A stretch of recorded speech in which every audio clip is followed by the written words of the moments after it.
여러분 10번째 강의 시작해 보도록 하죠. 드디어 우리가 4단원 넘어왔습니다. 의무이행 확보수단이라는 단원이고요. 20문제 중에서 많이 나오진 않습니다. 2문제에서 3문제 정도 나온다는 거 기억하시고요. 행정상 의무이행 확보수단이라는 단원은 개관부터 시작해서 행정강제, 행정조사, 행정벌, 그리고 새로운 의무이행 확보수단이라는 소목차를 가지고 있는데, 사실 이 다음 여기 나와 있는 이 그림만 여러분들이 머릿속에 넣어 놓으면 소목차가 이제 자동적으로 이해가 좀 될 것 같고, 물론 이제 지금쯤이면 여러분들이 이제 대의직수부터 시작해가지고 즉시강제, 행정조사, 행정벌, 형벌이 있고 질서벌이 있어서 마지막 새로운 의무이행 확보수단은 이런 것들이 있구나 라는 정도의 이제 한번 좀 익숙한 단어들이 좀 떠오르실 것 같아요. 그런 내용들대로 순서대로 진행을 할 거고, 제가 교재에도 적어 놓은 것처럼 어디가 시험이 많이 나온다? 앞부분, 대집행 부분이 많이 나온다라고 해서 OX 문제집도 마찬가지입니다. 대집행 부분에 중요한 내용들, 중요한 별표 표시가 집중되어 있는 것을 알 수가 있어요. 자, 행정상 의무이행 확보수단은 전통적이냐, 새로운 것이냐, 이런 거는 합부 강의이기 때문에 바로바로 넘어가고요. 방금 표에서 본 것처럼 이제 행정강제부터 보도록 하겠습니다. 행정강제는 여기 위에 있죠? 행정강제는 크게 강제집행과 즉시강제로 나눠지고, 강제집행은 비금전적이냐 금전적이냐에 따라서 대의직수로 간다라는 거. 사실 이 밑에도 간혹 중요한 논점들이 나옵니다만은 이 위에 부분이 훨씬 더 중요하고, 그 중에서도 대집행이 포인트다라고 계속 말씀드리고 있습니다. 자, 그럼 바로 시작하면 되죠? 자, 일반론 같은 경우는 여러분들 중요한 거는 이런 것들은 여러분들이 그냥 쭉 읽어보면 뭔지 알고요. 강제 집행을 하기 위해서는 별도의 법적 근거가 반드시 필요하다라는 이 부분만 지금 여러분들 좀 기억을 하시고, 2021년 행정기본법이 새로 만들어지면서 행정상 강제에 대한 일반법이 예전에는 없었는데 이제 새로운 조문이 만들어졌다라는 것만 기억하시고 넘어가시면 되고요. 이제 대의직수부터 넘어가도록 합시다. 방금 말했듯이 행정기본법에 대집행부터 하나씩 다 조문이 신설이 됐어요. 대집행이 뭔지에 대해서, 어떻게 할지에 대해서 쭉 나와 있는데, 이 내용들이 앞으로 우리가 공부할 내용이기 때문에 여러분들이 쭉쭉 넘어가도록 하죠. 그리고 행정청이 대집행을 할지 말지는 재량행위에 해당한다라는 거 잘 기억하시고, 우리가 이제 재량이냐 기속이냐를 구분하는 거에 대해서도 이제 공부를 했었지만, 그 중에 학설 중에 하나가 또 뭐였어요? 학설이자 또 판례도 일부 따르고 있는 것 중에 하나는 조문의 내용이 뭐뭐 할 수 있다. 그럼 재량이고, 반드시 뭐뭐 해야 한다. 그럼 기속이라고 보는 또 학설이 있었죠. 또 일부 조문에서는 판례도 그런 식으로 판단하는 경우도 있었는데, 행정기본법에서도 행정상 강제 마지막에 어떻게 돼요? 뭐뭐뭐뭐 한 때에는 다음 각호의 어느 하나에 해당하는 조치를 할 수 있다. 해야 한다가 아니에요. 그죠? 할 수 있다기 때문에 그 중에 하나가 대집행. 그 다음 대의직수 이렇게 순서대로 나가는데, 어찌됐건 대의직수 중에 하나의 조치를 할 수 있다. 그러면 기속이에요, 재량이에요? 재량으로 볼 수도 있겠죠. 근데 결론적으로는 재량으로 봅니다. 아시겠죠? 이런 식으로 여러분들이 기억하시는 것도 하나의 팁입니다.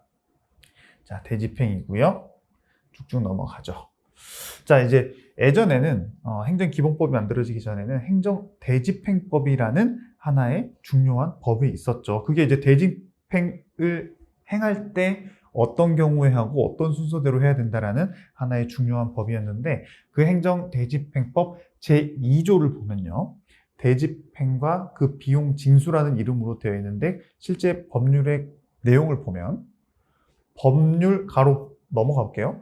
법률에 의하여 직접 명령되었거나 또는 법률에 의거한 행정청의 명령에 의한 행위로서 이런 걸 해야 되는데 안 한 사람에 있어서는 이렇게 대집행할 수 있다, 이런 내용이거든요. 근데 여기서 중요한 거는 앞에 법률 있죠. 그 법률 다음에 괄호가 있습니다. 그 괄호 안에 내용이 시험에 나오는 거예요. 법률은 안에 법률의 위임에 의한 명령, 우리 법규 명령을 말한다고 생각하시면 돼요.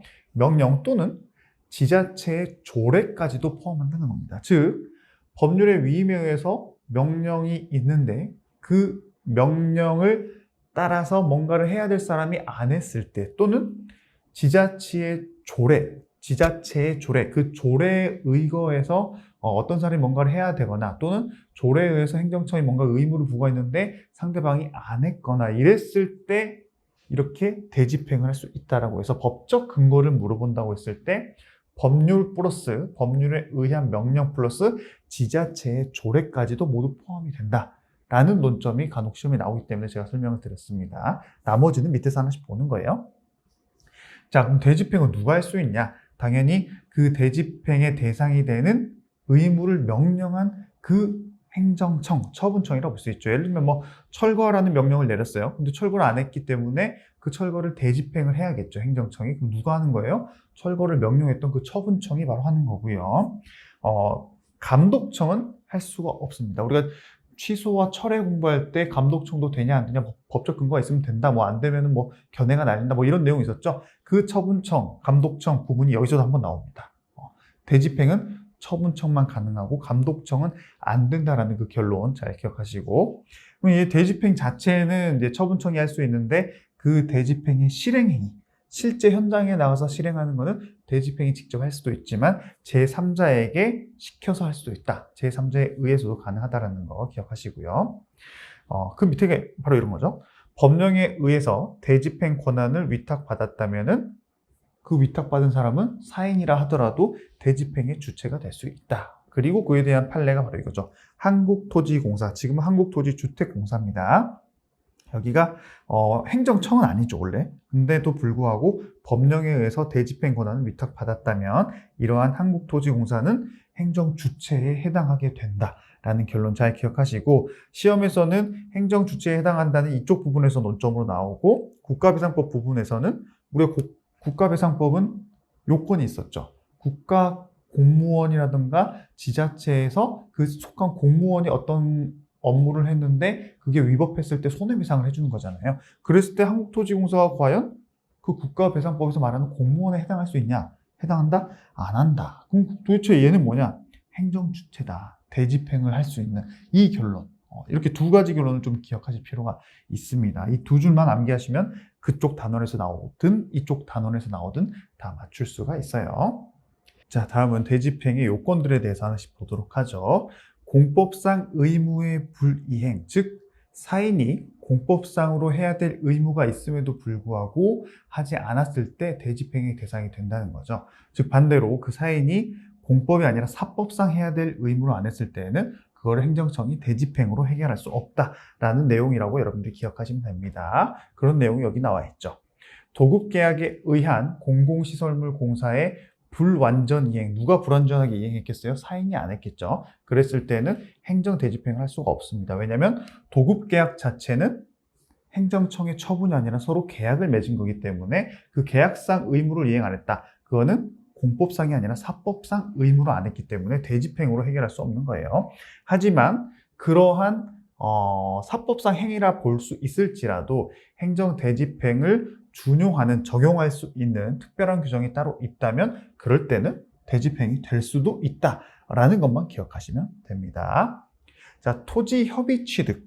토지협의 취득은 무조건 뭐로 기억하라? 사법상 매매계약이라 기억하라 라고 말씀드렸죠. 그래서 토지협의 취득에 대한 철거 의무가 있는데 요거를 사인이 의무를 이행 안 했다. 우리가 이제 철거 의무는 당연히 대집행 대상이라 생각했는데 라고 할지라도 그거는 공법상 철거 의무가 있을 때입니다. 이 토지 협의 취득은 사법상 매매 계약이기 때문에 이 토지 협의 취득에 대한 철거 의무는 된다 안 된다? 대집행 대상이 안 된다. 그런 약정을 설마 했다 하더라도 그 철거 의무는 행정 대집행법상 대집행의 대상이 되지 않는다. 그 결론 잘 기억하시고요. 이것도 여러분들 읽어보시면 됩니다. 어렵진 않아요. 설명을 드렸던 거고 시험에 나올 수는 있습니다. 그래서 여러분들이 빼고 넘어갈 만한 판례는 아니기 때문에 제가 표시해 놓은 부분만 읽고 넘어가셔도 충분해요.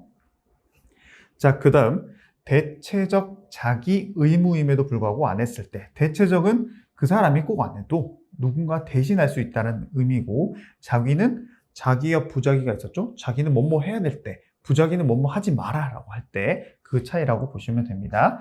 다른 사람이 대신 행할 수 있는 대체적 자기 의무를 안 했을 때 대집행이 가능하다라는 뜻이고요. 건물 철거 명령, 뭐 공유재산 원상복구 명령 이런 게 대표적인 예라고 보시면 됩니다. 반대로 일신 전속적 의무, 그 사람만이 할 수 있는 거죠. 그리고 고도의 개인적 기술, 지능을 요하는 자기 의무는 부대체적 의무로서 다른 사람이 대신할 수 없기 때문에 대집행의 대상이 되지 않는다라는 게 있고요. 대표적인 예가 장례식장을 사용을 중지하라는 의무. 이건 그 사람만이 할 수 있는 거기 때문에 대집행 대상도 안 되고, 또 사용하지 말라라는 건 자기도 아니고 부작이기 때문에도 안 됩니다. 결론은 그냥 대집행의 대상이 안 된다라고만 기억하시면 되고요. 또 어떤 매점 점유자가 그 매점에서 나가라고 하는 퇴거 의무, 또 명도 의무, 뭐 땅을 내놔라, 건물을 내놔라, 인도, 명도 이런 게 다 대집행의 대상이 안 된다라고 보시면 됩니다. 아시겠죠? 그 다음 아까 말한 것처럼 자기 의무여야 됩니다. 자기는 반대로 부작위 의무는 대집행 대상이 안 되는 게 원칙이에요. 그죠? 뭐뭐 하지 말아라고 하는 게 부작위죠. 그 하지 말라고 했는데 했죠. 그럼 그걸 대집행 된다? 안 된다. 왜냐? 부작위이기 때문에. 자기 같이 철거하세요라고 뭐뭐 하세요라고 했는데 철거를 안 했어요. 그럼 자기 의무를 안 했기 때문에 대신 철거를 해버리는데, 뭐뭐 하지 마세요라고 했는데 뭐뭐를 했어요. 그럼 뭐뭐를 했는데 그거 하는 걸 막아? 말이 안 되죠. 대집행 자체가 안 된다는 겁니다. 물론 예외가 있습니다.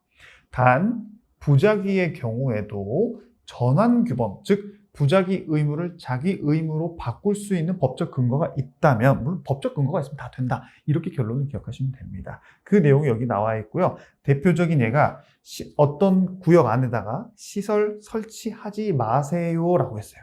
근데 그 사람이 시설을 설치했겠죠.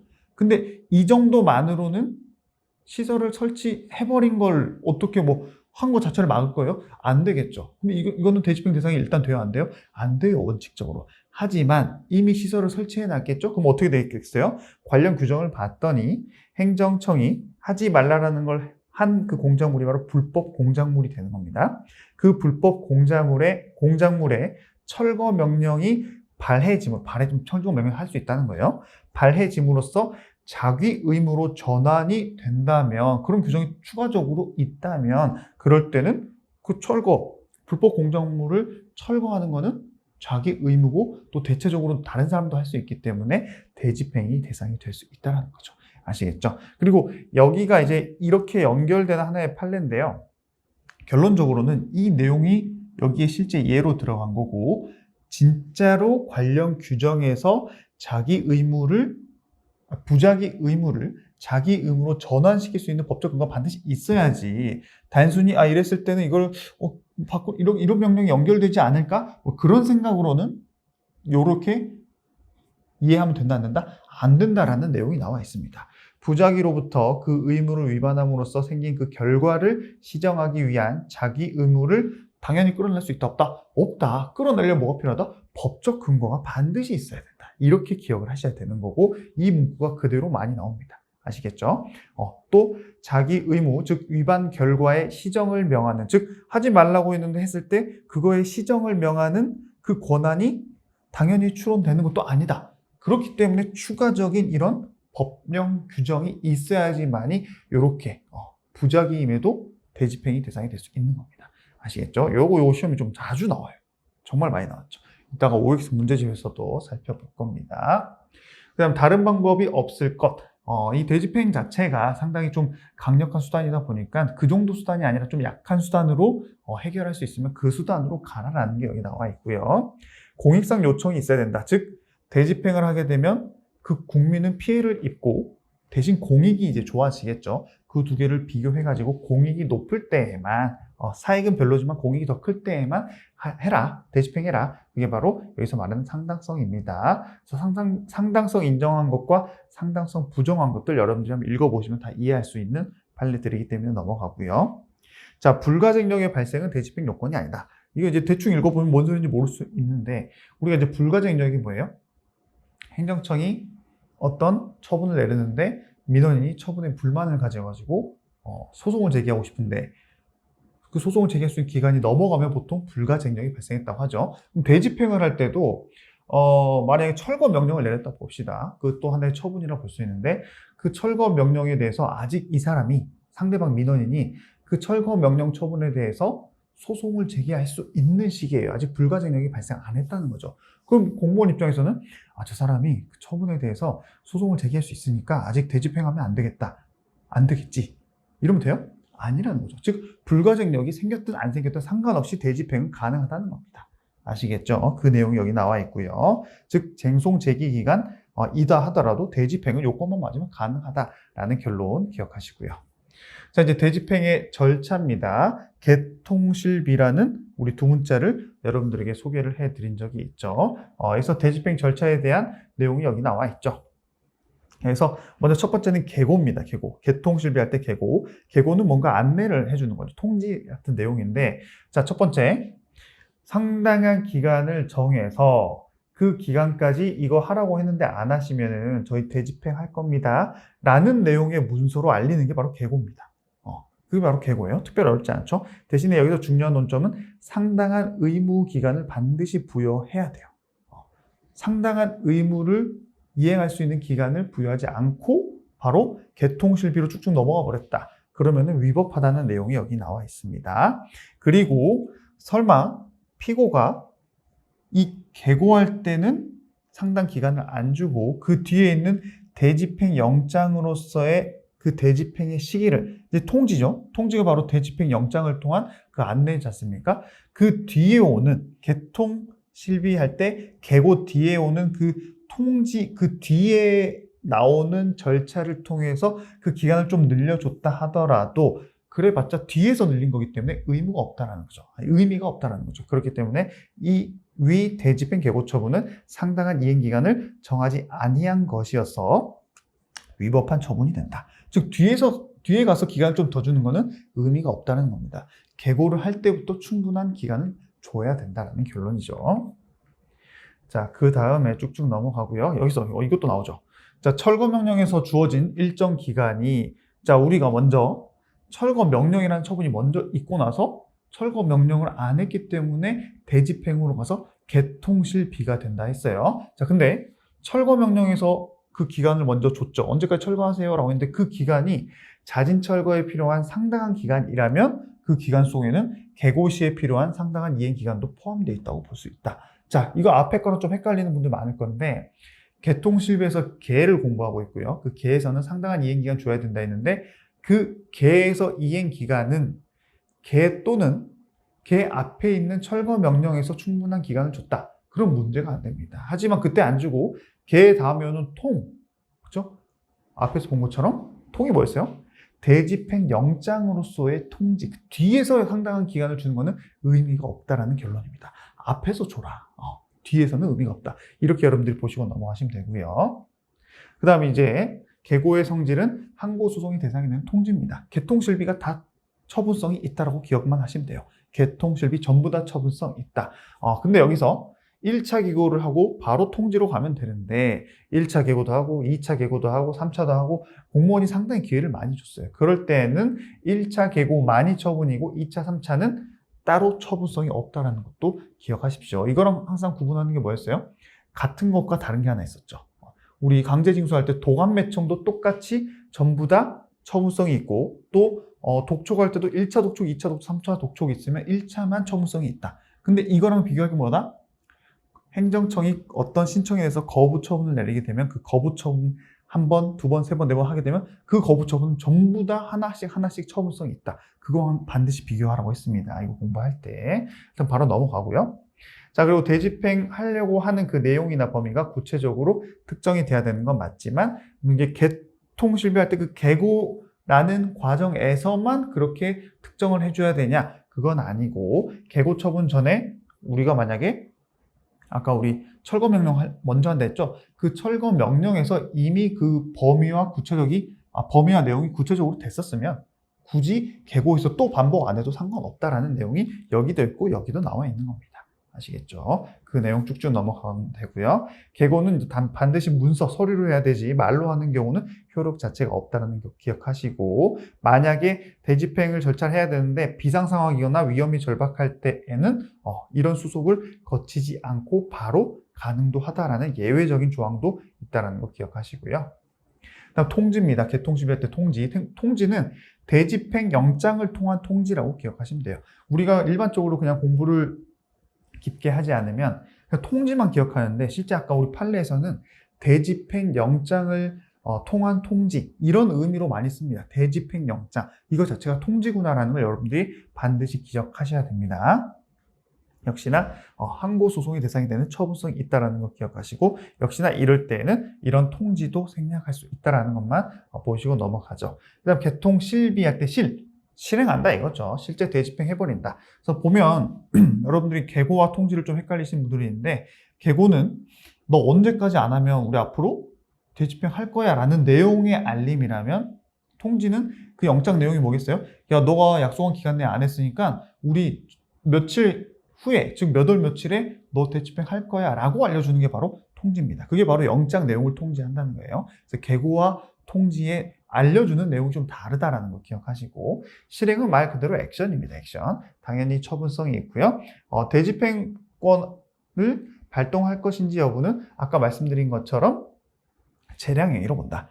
대의직수도 마찬가지고 대집행 안에서도 다 재량이다라는 것만 기억하시면 됩니다. 그리고 집행을 하러 가서 그 담당 집행 책임자는 자기가 이제 책임자라는 그 증표, 공모증 같은 거, 뭐 관련 서류를 제시를 해야 된다는 내용이 있고요. 이 실력 행사가 그럼 가능하냐라는 것도 시험에 많이 나오죠. 우리가 이제 철거 명령을 이행 안 해가지고 강제 철거를 하러 갔습니다. 그랬을 때 그 건물 철거라고 봤을 때 건물 안에 사람이 있는데 그 건물을 부숴버리면 되겠어요? 안 되기 때문에 사람을 끄집어내야겠죠. 그게 바로 퇴거. 퇴거는 사람 안에서 이제 밖으로 내보낸다는 건데, 강제로 할 수 있냐? 이게 이제 두 가지 논점이 있을 수 있어요. 자, 하나로는 판례는 행정 대집행을 할 때 부수적으로 점유자들에게 퇴거 조치를 하게 할 수 있습니다. 즉 따로 철거에 대한 대집행만 관련 권한을 가지고 왔지만 안에 있는 사람도 퇴거하세요, 빨리 나오세요, 퇴거하세요 라고 명령할 수 있는 부수적인 조치도 그 대집행 안에 포함이 되어 있다. 이거 논점 하나. 그러면 그 사람들이 나오라고 하면 나오겠습니까? 안 나오겠죠. 그럼 강제력을 행사할 수도 있냐? 그건 아니다라는 논점 하나. 그럼 강제력 행사 못하면 어떻게 해요? 안에 사람 있으면 대집행 자체도 안 돼요? 경찰을 불러서 해결해라. 이렇게 결론을 풀어가시면 된다라는 내용이 여기 나와 있습니다. 아시겠죠? 이 문구 이대로, 판례 문구 그대로가 시험에 나오기 때문에 제가 말씀드린 거 이해하시면서 문구에 좀 익숙해져라라고 말씀을 드려요. 그 다음 해 뜨기 전이나 해가 진 후에는 원래 대집행을 하면 안 되는데 예외적으로 이럴 땐 가능하다. 이건 상식적으로 좀 알아놓으면 괜찮아요.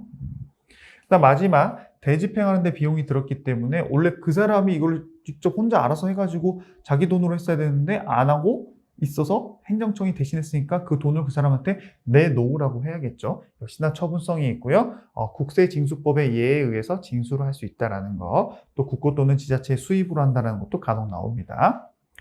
이렇게 행정 대집행 절차에 따라서 이 비용을 징수할 수 있기 때문에 대집행법에 따른 징수를 해야지. 그렇죠? 국세징수법에 의해서 해야지, 그런 법을 따르지 않고 민사소송으로 그 돈을 내놓으라고 하는 것은 허용하지 않는다. 이런 것도 잘 기억하세요. 아시겠죠? 이것뿐만 아니라 우리가 대집행의 대상이면 대집행법으로 해결을 해야지 민사소송으로 그 철거 명령을 한다 이렇게도 해결이 안 됩니다. 아시겠죠? 그렇기 때문에 행정법이 따로 있는 거예요.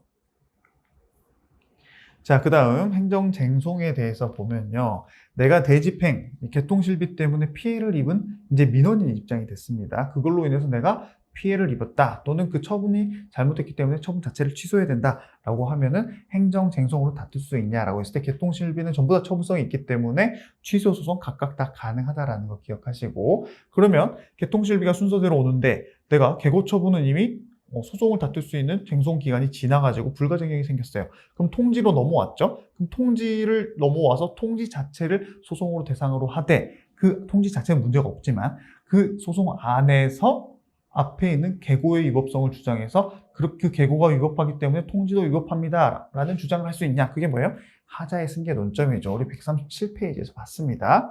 개통실비는 전부 다 하자가 승계가 됩니다. 하지만 이 개통실비의 개 앞에 있는 건물 철거 명령과 그 바로 뒤에 오는 계고와는 승계가 안 된다는 거. 이것도 하나의 중요 논점이기 때문에 기억하시고요. 그 내용이 여기 나와 있기 때문에 바로바로 넘어갑니다.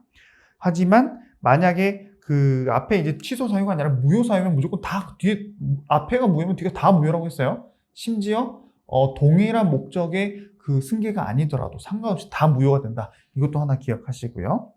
하지만 이렇게 취소 소송을 제기한다 하더라도 보통 개통실비 자체가 상당히 빨리 진행되기 때문에 소의 이익이 이미 없어져서 각하되는 경우가 많다. 그렇기 때문에 집행정지 신청을 같이 하는 게 일반적이다라는 것까지 여러분들이 기억하실 필요가 있습니다. 자, 그리고 행정심판도 가능하죠. 근데 행정심판을 반드시 거치고 소송으로 가야 되냐? 그건 아니다라는 내용이 여기 나와 있고요.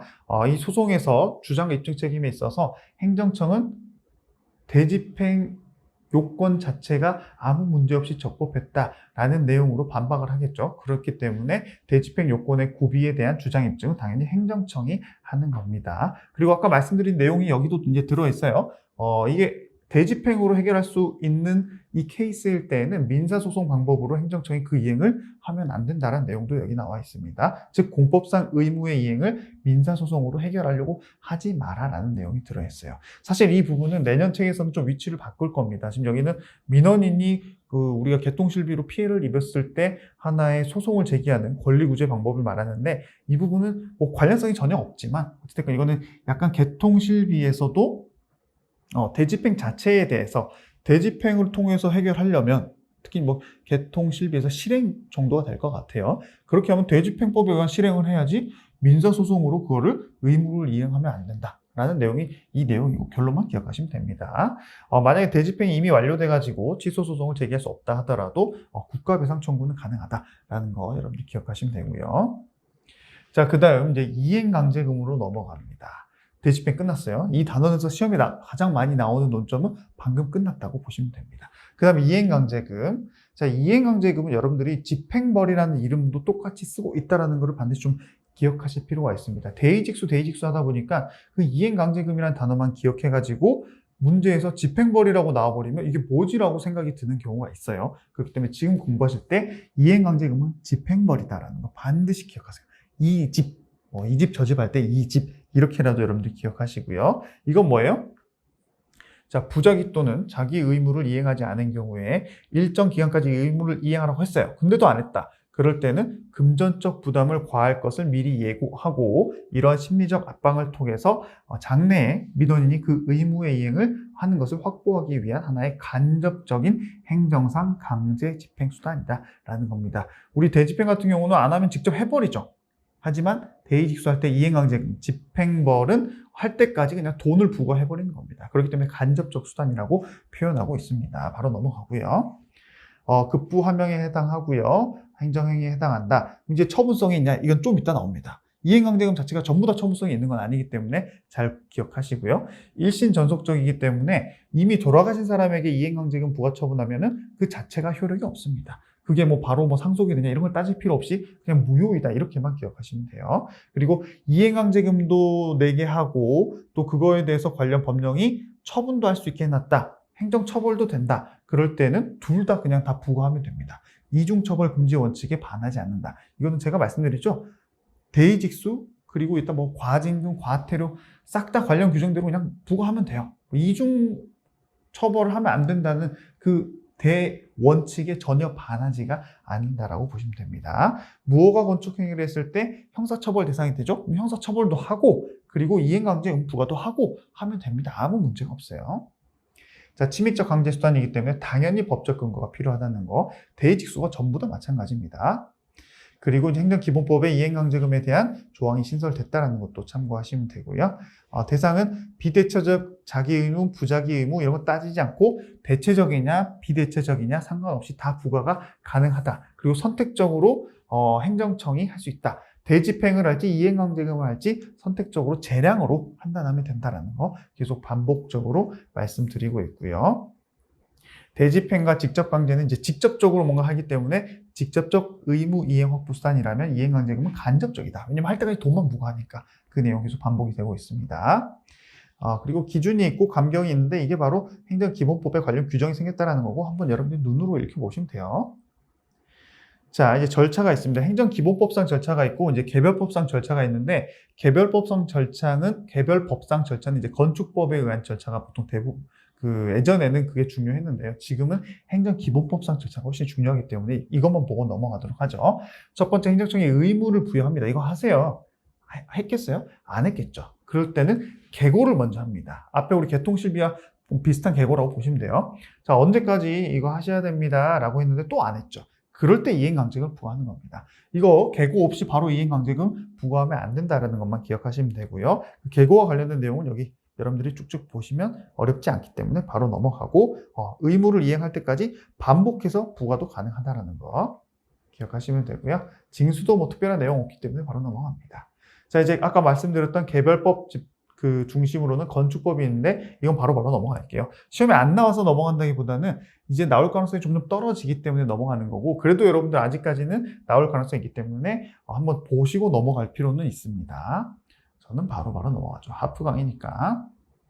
자, 그 다음 이제 시정명령을 이행했을 때는 어떻게 해야 되냐. 그러면 새로운 이행강제금을 추가적으로 부과하면 안 되겠죠. 이미 했으니까. 그 내용이 여기 나와 있고요. 대신에 이미 부과를 했다면 그 돈은 당연히 걷어들여야 된다. 징수해야 된다. 이거 이대로 기억하시고요. 이거와 관련된 논점이 새로운 이행강제금 부과를 즉시 중지하되, 이건 똑같은 거고요. 여기서 논점이 이거죠. 새로운 이행강제금의 의미에는 최초의 이행강제금과 이후 반복 부과된 이행강제금을 모두 포함한다 라고 해서 이게 뭔 소리냐라고 생각할 수 있는데 그냥 문구 자체를 일단 암기하시고요. 그거에 대한 설명은 이 밑에서 여러분들이 이해하시면 됩니다.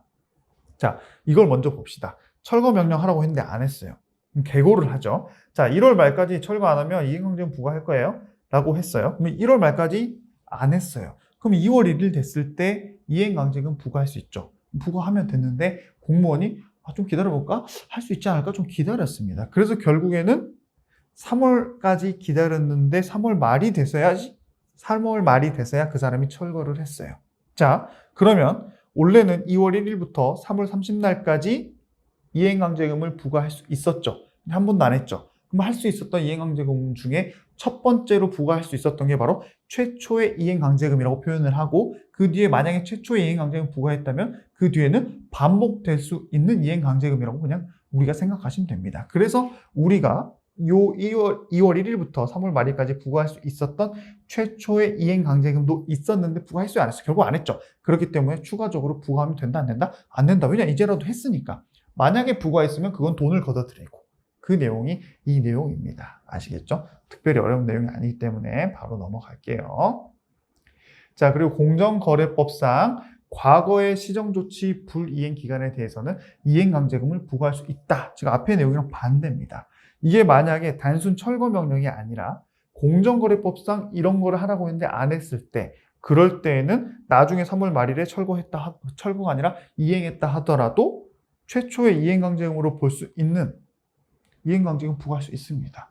요게 좀 달라요. 그래서 시험이 좀 어렵게 나오면 이런 최신 판례이기 때문에 공정거래법상 시정조치를 이행하거나 부작위 의무를 명하는 시정조치를 안 했다.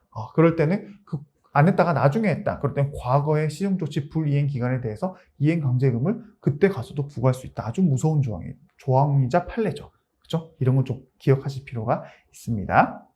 자, 그럼 이행강제금이 처분성이 있냐 없냐? 그게 여기서 나옵니다. 만약에 그 개별법상 이행강제금을 부과한다라는 내용이 있어서 관련 규정을 찾아봤더니 그 이행강제금에 대해서 뭐 이유가 있거나 불만이 있을 때 따로 다툴 수 있는 불복 절차가 따로 있는 경우, 그걸 바로 이제 과태료형 이행강제금이라고 합니다. 우리가 나중에 배우겠지만 과태료와 과징금은 처분성이 있고요. 과태료는 처분성이 없습니다. 왜냐하면 과태료는 이에 불복하는 다른 방법이 있기 때문에 그렇게 표현을 하고요. 과징금형은 따로 방법이 없습니다. 그냥 바로 항고소송으로 다투면 돼요. 그래서 이름을 이렇게 붙이는 거예요.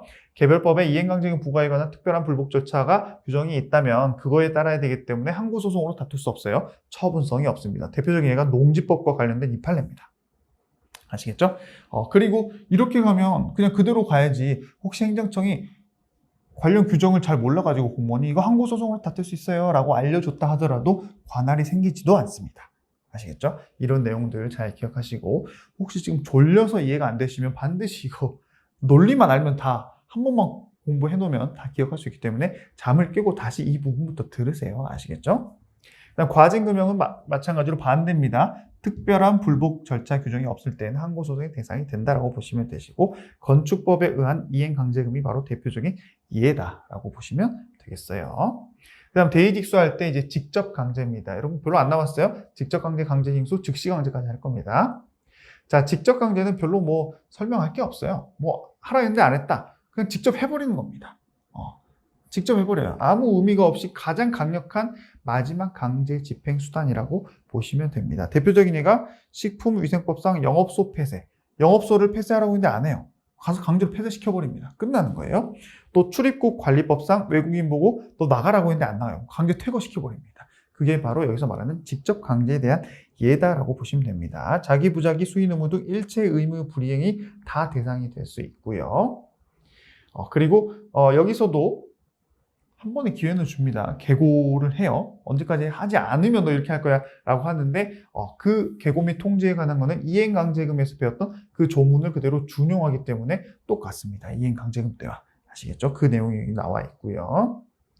쭉쭉 넘어가도록 하죠. 역시나 처분성이 인정됩니다. 권력적 사실행위로서 아주 강력하기 때문에 항고소송으로 다툴 수 있고 역시나 다른 수단으로 다툴 수 있으면 이렇게까지 하지 마라. 직접 강제로 하지 마라. 보충성 원칙도 포함이 되는 거 기억하시고요. 마지막 이제 강제징수입니다. 대의직수 중에 마지막입니다. 오늘 강의의 마지막은 아니에요. 자, 강제징수는 뭐랑 관련이 있다 했어요? 금전적 의무와 관련이 있다. 돈 내라고 했는데 돈을 안 냈을 때 바로 강제징수입니다. 비금전적일 때는 대의직수로 가는 거예요. 아시겠죠? 그 차이가 있다는 거. 자, 행정상 의무 중 돈 내라는 의무를 이행하지 않았을 때 이렇게 가는 거다라고 기억하시고 당연히 법적 근거 필요하고요. 행정기본법상에 이런 내용이 나와 있고 국세징수법이 실질적 역할을 한다는 것도 기억하시면 됩니다. 자, 여기서는 이제 도감매청이 하나의 포인트죠. 아까는 개통실비였다면 도감매청, 그리고 독은 독촉, 그리고 암매청은 뭐다? 체납처분이다. 원래는 독채입니다. 독채. 근데 채 안에 암매청이 들어있기 때문에 우리가 독암매청으로 분모한다라고 말씀드렸어요. 자, 독촉이 뭐예요? 자, 납부 이행을 최고하고 그 최고 기간까지 납부하지 않으면 강제징수하겠습니다. 아까 개통이랑 똑같은 내용이죠. 그래서 최초의 독촉은 처분성이 인정되지만 그 이후 동일 내용의 독촉은 처분성 없다. 아까 말씀드렸던 내용이기 때문에 추가 설명은 드리지 않겠습니다. 자, 효과는 독촉을 하게 되면 국세징수권의 소멸시효 진행이 중단이 돼서 그날부터 다시 소멸시효가 진행이 된다. 이렇게 기억하시면 되고요.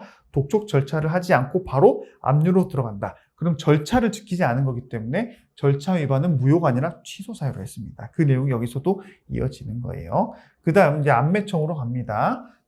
독촉을 했는데도 돈을 안 냈겠죠? 그렇기 때문에 채무자의 재산에 압류를 한다라고 보시면 되시고요. 역시나 도감매청 전부 다 처분성이 있다는 거 기억하시면 돼요. 만약에 압류 요건이 빠져 있는데 압류를 했다. 위법하긴 합니다만 무효는 아닙니다. 그것도 하나 이제 절차적인 문제라고 생각하시면 돼요. 다 취소 사유다. 그리고 밑에부터 보죠. 압류 재산이 징수할 국세액이 초과됐다. 세금이 1억인데 1억 3천까지 압류했다. 그러면 약간 그건 좀 위법하죠. 3천이 오버됐으니까 역시나 취소 사유입니다. 무효는 아니에요. 하지만 무효는 뭐다? 그 사람이 체납자가 아닌데 그 사람 전혀 관련 없는 다른 사람의 재산을 압류했다. 그럴 땐 당연히 무효입니다. 아시겠죠? 당연한 건데 시험에 정말 많이 나오기 때문에 잘 기억하시고요. 그 다음에 조금 이제 바로바로 넘어갈게요. 필요적 해제, 의무적 해제 이런 건 기본 강의 때 제가 말씀드렸기 때문에 바로 넘어가고, 그 다음 독암매청 할 때 매입니다. 매각, 매는 매각이고요. 이 매각은 바로 공매라고 보시면 돼요. 공매, 경매의 공매. 경매는 일반적인 경매는 약간 다를 수 있죠. 우리가 그 행정청이 한다기보다는 다른 사람의 물건과 관련돼 있어서 경매를 많이 하지 않습니까? 미술품도 경매하고, 근데 이건 행정청이 하는 거기 때문에 공매라고 표현하고, 그 공매 자체가 하나의 처분입니다. 공매 처분. 아시겠죠? 근데 뭐랑 헷갈린다? 매각 결정이랑 공매 처분은 똑같은 말이에요. 매각 결정, 공매 처분. 근데 공매 결정, 공매를 할 것인지 수의 계약을 할 것인지 그 둘 중에 하나 결정하는 거, 그리고 공매 공고, 공매 통지 이런 것들은 처분성이 없습니다. 아시겠죠? 공매 처분, 공매 그리고 매각 결정 요것들은 처분성이 있대. 공매 결정, 이거 매각 결정, 공매 이거 헷갈리기 때문에 반드시 짚고 넘어가셔야 돼요. 아시겠죠? 오늘 확실히 기억하셔야 됩니다. 잘 기억하시고요. 그 내용도 이 내용이 여기 판례에 나와 있는 거기 때문에 이것도 넘어가죠. 자, 세무서장이 원래 공매를 다 해야 되는데 한국자산관리공사에게 공매를 대행하게 할 수 있고, 이럴 때에는 세무서장이 한 것으로 본다라는 규정이 있습니다. 그리고 공매 통지가 당연히 필요하겠죠. 근데 통지를 안 했다. 이것도 하나의 절차적인 문제죠. 그렇기 때문에 무효는 아니고 취소 사유로 간다고 보시면 됩니다. 그리고 공매 재산 평가가 좀 잘못됐다. 원래는 뭐 이 재산이 1억짜리인데 한 8천만 원밖에 측정이 안 됐다. 역시나 취소 사유에 불과합니다. 이런 식으로 여러분들이 이런 내용 중요하지 않고 이런 것들은 좀 중요하죠. 넘어가죠. 그럼 도감매청, 청사는 이제 공매해가지고 낙찰이 돼서 돈이 모였으면 그 돈으로 원래 내야 될 돈을 계산해 줘야겠죠. 그 내용이 여기 나와 있어요. 역시나 처분성에 해당이 된다라는 거 기억하시고요. 나머지는 뭐 특별히 어려운 내용 없습니다. 도감매청 전부 다 처분성이 인정이 된다.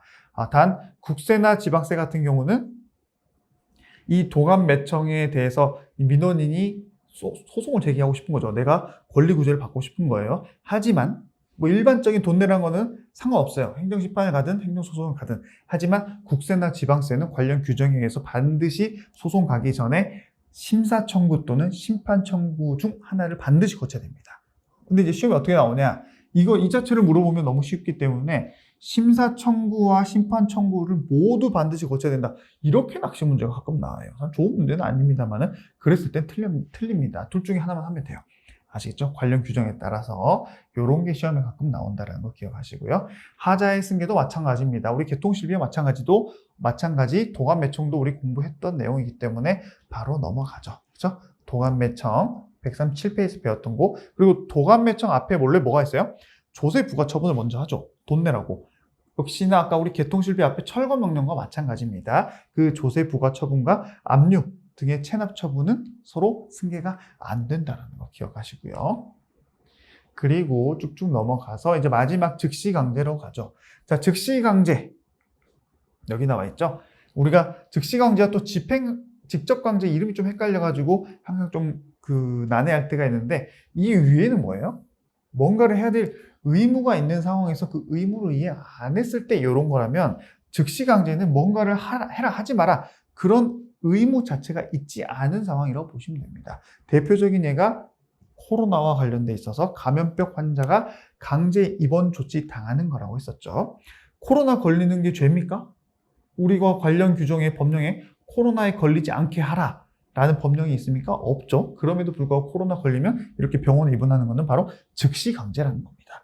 만약에 관련 법령에 코로나 걸리지 않게 하라라고 했는데 코로나 걸려서 입원을 당하게 된다면 그거는 즉시강제가 아니라 직접강제가 될 수도 있는 거예요.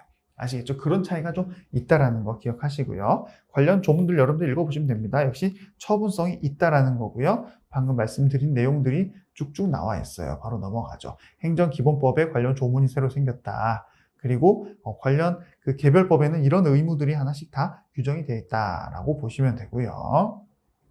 자, 행정기본법 역시나 다른 수단으로 행정목적 달성할 수 없을 때만 예외적으로 해라. 왜냐하면 강제로 병원에 입원하는 것 자체도 되게 강력한 처분이기 때문에 이렇게 최소한으로만 실시하라는 거고요. 급박성, 비례원칙, 소극성, 보충성 원칙도 여러분이 읽어보시면 다 이해할 수가 있습니다. 자, 이랬을 때 이제 강제 병원에 입원하게 됐죠. 내가 만약 코로나 걸려가지고. 그럼 원래는 그 사람을 어딘가에 구금하거나 감치할 때는 반드시 법원에 영장이 있어야 가능하거든요. 근데 영장도 없는데 여러분들도 코로나 걸렸을 때 예전에는 진짜 그 병원에 강제 입원했지 않습니까?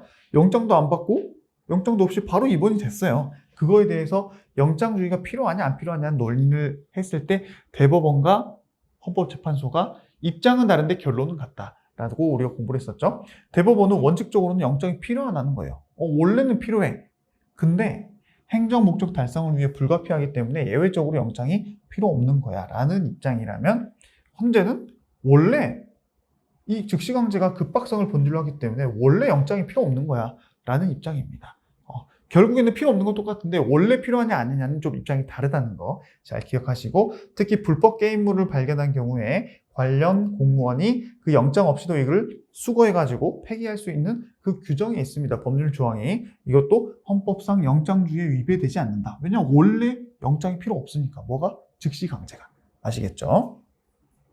자, 그렇게 해서 행정절차법에 즉시강제에 대한 규정은 없습니다. 행정기본법은 있는데 행정절차법은 없어요. 이렇게 좀 구분하실 필요도 있습니다. 시험에 나올 수 있기 때문에. 하지만 처분성이 인정될 수 있기 때문에 그 절차법상 처분 절차는 따라야 된다. 하지만 급박성이 중요하기 때문에 그 의견 제출 및 이유 제시는 안 해도 된다라는 것까지 여러분들이 한번 곁다리로 한번 읽어보시면서 눈으로 좀 익숙해질 필요는 있다라고 보시면 되고요. 자, 권리구제는 손실보상 청구가 가능하다. 적법한 즉시강제 규제에 대해서 너무 쉬운 거기 때문에 넘어가고요.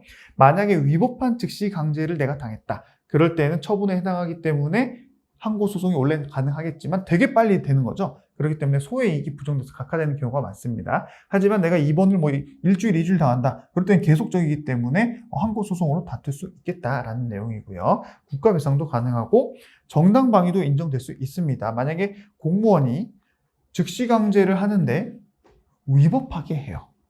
적법하게 하면은 그거에 내가 공무원이랑 다투다. 그러면은 여기서 말하는 정당방위가 아닙니다. 그건 공무집행방해죄가 돼요.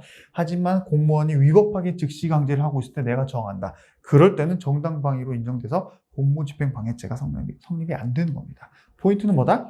위법한 즉시강제. 그렇죠? 적법하냐 위법하냐 이거를 잘 구분하셔야 돼요.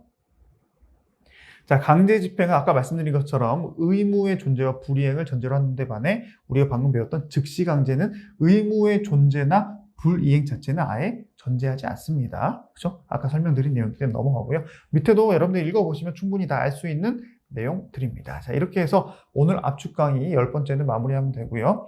오늘 내용들이 사실 실무에서도 많이 중요하고 또 공무원으로서도 이런 절차가 있다는 게 매우 좀 알 필요는 있는데 시험에서 많이 안 나오는 단원이기 때문에 여러분들이 좀 많이 간과하긴 합니다. 그래도 대의직수는 중요하고 그중에 대집행이 가장 중요하다는 거 한 번 더 강조드리면서 오늘 강의를 마무리하도록 하겠습니다. 여러분 오늘도 고생 많으셨고요. 저는 오늘도 내일도 더욱더 좋은 강의, 쉬운 강의를 위해서 최선을 다하겠습니다. 여러분 감사합니다.